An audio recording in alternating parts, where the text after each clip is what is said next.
Algesur, located in Portugal's Algarve region, is a small town that balances historical depth with coastal character. The remnants of a 10th century Moorish castle overlook a cluster of whitewashed homes and narrow winding streets that reflect its interesting past. Unlike the more developed parts of the Algarve, Algesur retains a sense of quiet rhythm, shaped by agriculture, seasonal tourism, and a steady connection to the sea. Its proximity to the Atlantic and the protected Costa Vicentina draws visitors interested in surfing and walking, and always bustles during the summer months. In June of 1996, 6-year-old René Hasee vanished without a trace from the beach at Algesur, Portugal.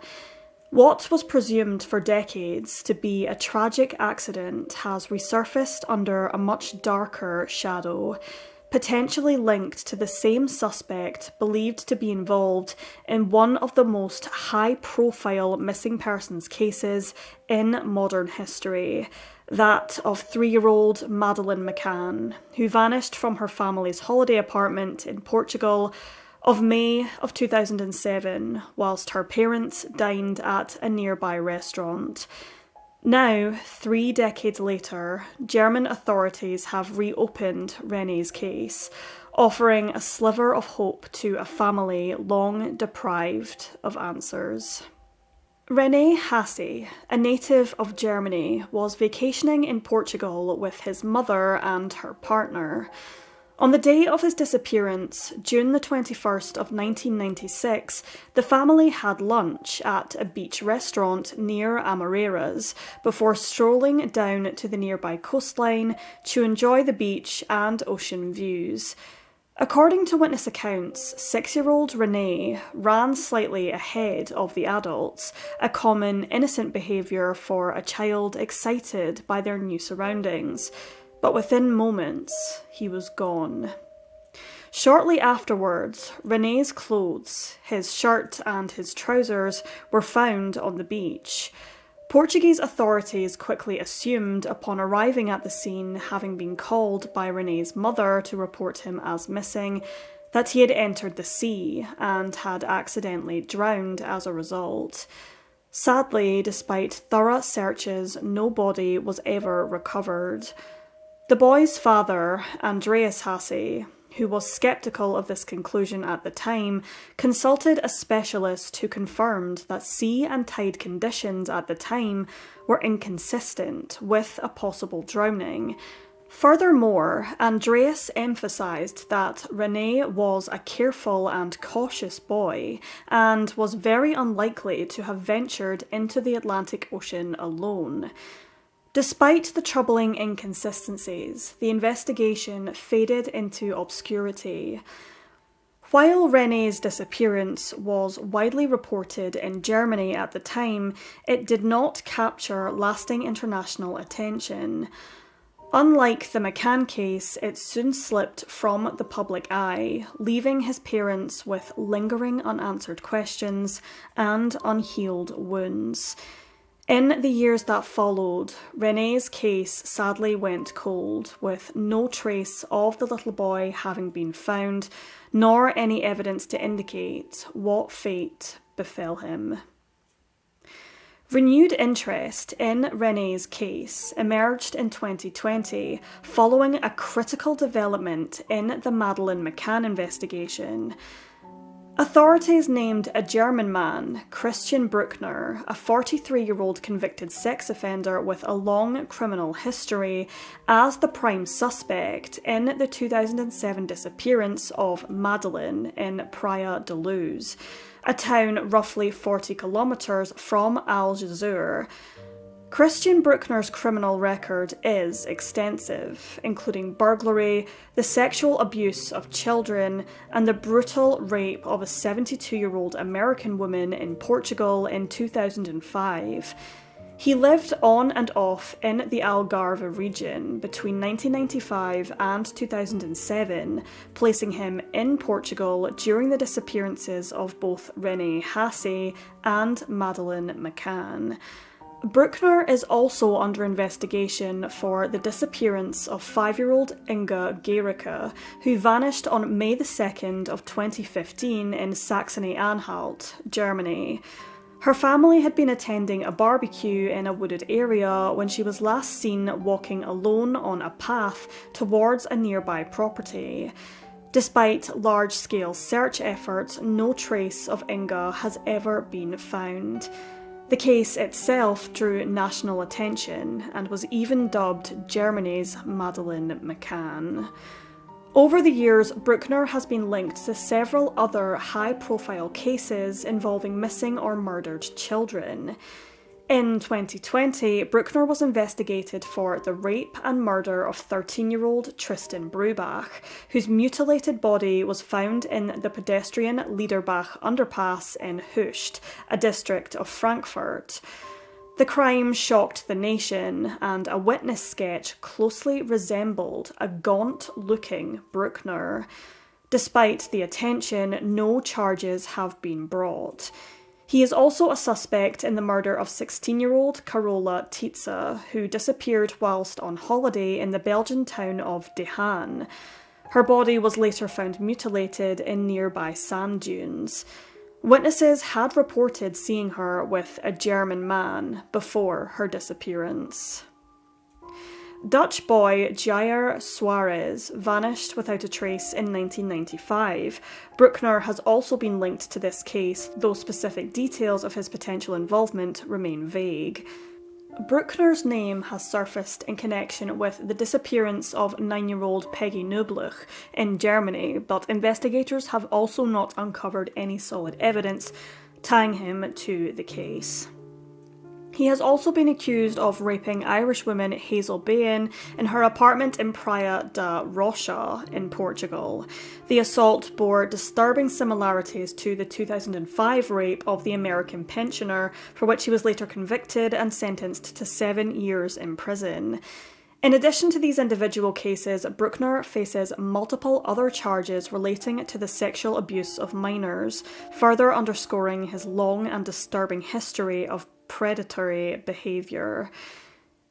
In 2020, after more than 2 decades of silence, German authorities contacted René's father, informing him that his son's case was being reopened due to the potential connection to Christian Bruckner. For Andreas Hasee, the news was both startling and bittersweet. Quote, "I had not heard from the police for almost 20 years, he remarked. The possibility of a link with Bruckner reignited hope that he may finally uncover the truth about René's fate. The renewed investigation highlights disturbing similarities among the cases of René, Madeleine, and Inga. All 3 children disappeared without trace. All were last seen in areas known to be frequented by Bruckner. The proximity in time and location, along with the suspect's known predatory behaviour, has raised the unsettling possibility of a pattern. Notably, in René's case, the presence of his clothes on the beach was initially seen as evidence of drowning. However, in retrospect, some investigators now consider this a potential attempt by an abductor to stage a scene, misleading authorities and forestalling a broader criminal investigation. This theory has grown stronger in light of what is now known about Bruckner's methods and mobility across European borders during the 1990s and 2000s. Despite increased scrutiny, the investigation remains complex. Bruckner is currently serving a prison sentence in Germany and has not been formally charged in relation to René's case. German prosecutors have acknowledged that while there are indications of a link, the evidence is still insufficient for an arrest or indictment. Throughout the years, Andreas Hasee, who had seen his son just 1 week prior to his disappearance, has endured unimaginable pain. Initially accepting the police's conclusion of drowning, he now questions everything. He has expressed frustration at what he perceives as institutional neglect of his son's case. Quote, They told me kidnappings don't happen in small towns. Now they've changed their minds.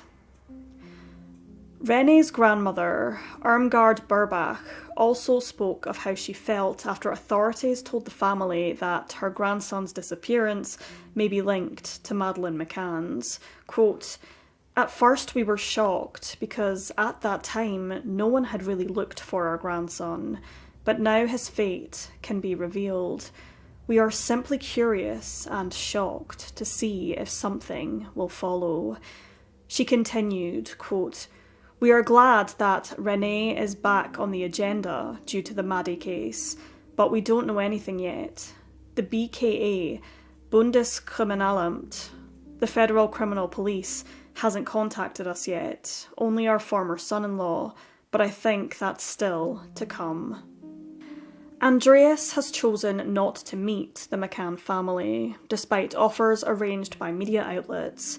He prefers to avoid sensationalism, focusing instead on finding the truth, peace, and closure. Quote, "I want clarity. I hereby appeal to you, the alleged perpetrator. Say what you know."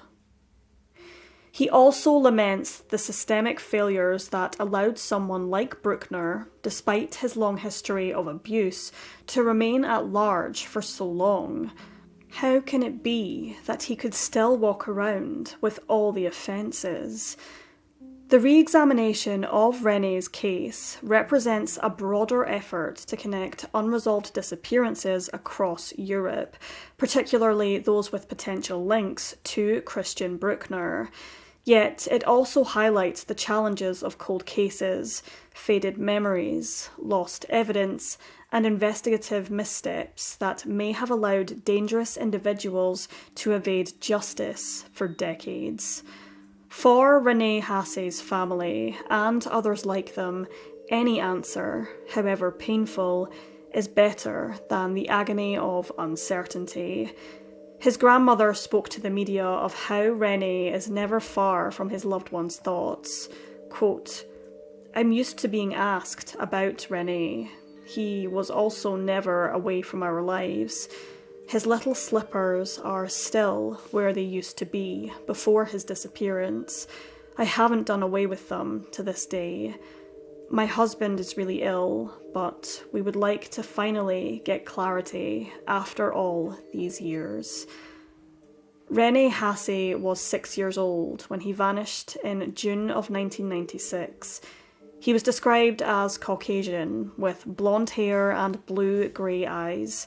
If he is still alive today, he would be 35 years old. As authorities continue their investigations, many hope that the resurgence of attention and pressure may finally break through the wall of silence and misinformation surrounding these tragic events. Until then, the image of a 6-year-old boy running ahead on a sunny Portuguese beach will continue to haunt those who remember him and those still searching for the truth.